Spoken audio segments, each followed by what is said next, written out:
You didn't fall in love with the person standing in front of you. You fell in love with the version of them that only existed in your mind. The one who could have been, should have been, might have been, if they just did the work.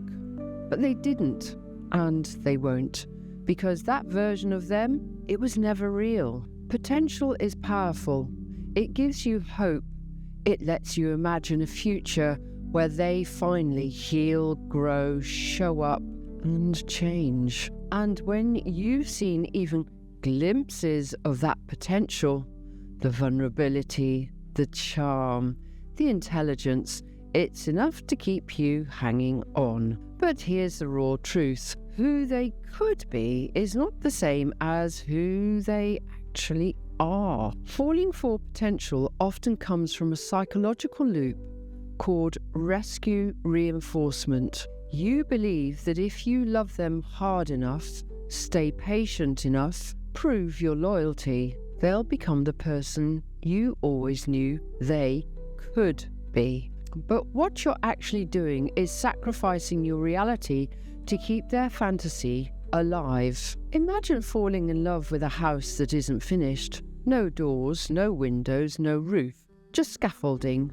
and ideas. But you move in anyway. You decorate, you clean, you invite people over, hoping it will become livable one day, but it never does, because the builder never picks up the tools, and every day you get more tired, more cold, more disillusioned, wondering why you feel so empty in a space that never became a home. You say things like, they just need time, they've been through a lot, I see something in them no one else sees. You excuse the inconsistency, you cover for the bad behaviour, you rewrite history in your head because the story of who they could be is easier to love than the reality of who they are. Every day you stay in that fantasy, you betray yourself just a little bit more. You lower your standards, you lose your self-respect, you wait, hope,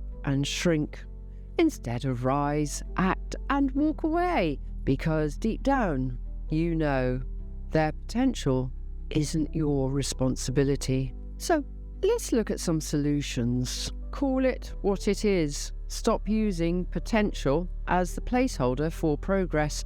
If they're not doing the work, they're not changing. Then track the pattern, not the promise. Do their actions match their words? History will always reveal the reality. Then flip the mirror back to you and ask, why did I believe in their potential? What was I trying to fix in myself? Falling in love with potential is like holding a beautifully wrapped box. It's shiny, exciting, full of promise, but when you open it, there's nothing inside. And the longer you hold it, the more painful the emptiness becomes. They didn't betray you. You betrayed yourself by clinging to who they could have been instead of accepting who they really are. Let go of the fantasy. Let go of the blueprint. Love doesn't live in potential. Love lives in reality. And the reality is you deserve someone who is already the person you're hoping for, not someone you have to build from scratch.